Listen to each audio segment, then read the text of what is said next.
সাধারণ মুসল্লিদের উপর হামলা করছে। তাই উনারা একটু নেন তো দর্শক। বাইতুল মুকাররম আসলে একটি রণক্ষেত্রে পরিণত হয়েছে, এমনকি আসলে আমরা দেখছিলাম দর্শক। ভয়াবহ পরিস্থিতি বিরাজ করছে, এই যে একজন আহত হয়েছে সাধারণ মুসল্লি দর্শক, এমনটি আসলে আমরা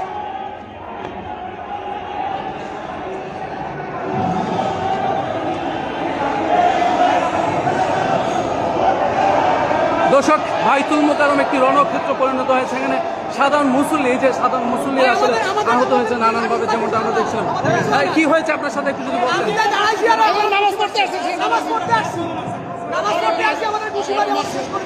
ভিতর থেকে কাজ ভাঙা মারতেছে। কারা মারতেছে ভিতরে, আসলে কারা অবস্থান নিচ্ছে? সাহেবের পক্ষ ছিল। লাভ হলো কি? ফায়দা কি হলো? কি ফায়দা হলো বলেন? আপনার ফায়দা দালাল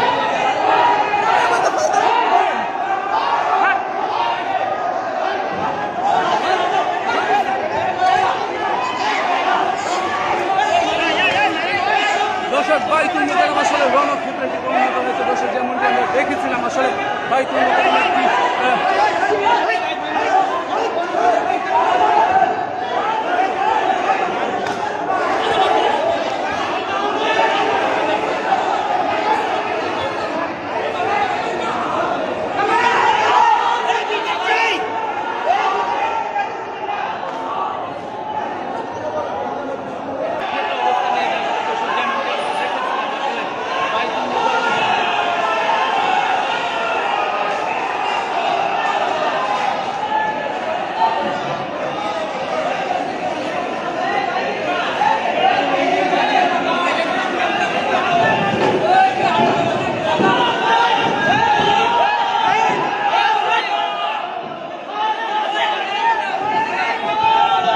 মুফতি রুহুল আমির অনুসারী আসলে সাধারণ মুসল্লিদের উপরে আসলে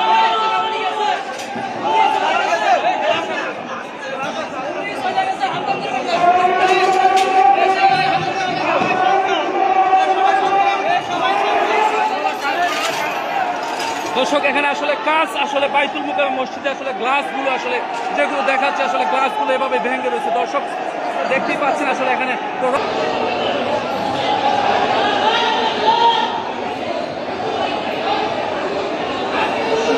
দর্শক, সরাসরি যুক্ত রয়েছে বাইতুল মুকাররম মসজিদে, আসলে এখানে হামলা হচ্ছে সাধারণ মুসল্লিদের।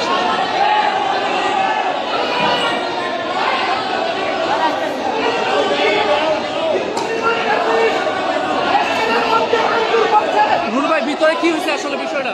আজকে স্বাভাবিকভাবে আমরা নামাজে আসছি, আমাদেরকে রুহুল আমিনের সন্ত্রাসীরা আওয়ামী লীগের গোপালগঞ্জ থেকে মাদ্রাসা থেকে লোকজন নিয়ে এসে আপনারা দেখেন মসজিদের ভিতরে ভাঙচুর করছে, মসজিদের ভিতরে ভাঙচুর করছে। রুহুল আমিন জোর করে নামাজ পড়াবে, নামাজ পড়া মুসল্লিদেরকে আক্রমণ করেছে, মুসল্লিদেরকে মসজিদের মধ্যে মেরেছে। আমরা ঢাকাবাসীকে অনুরোধ করবো, ঢাকাবাসী আজকে আমাদের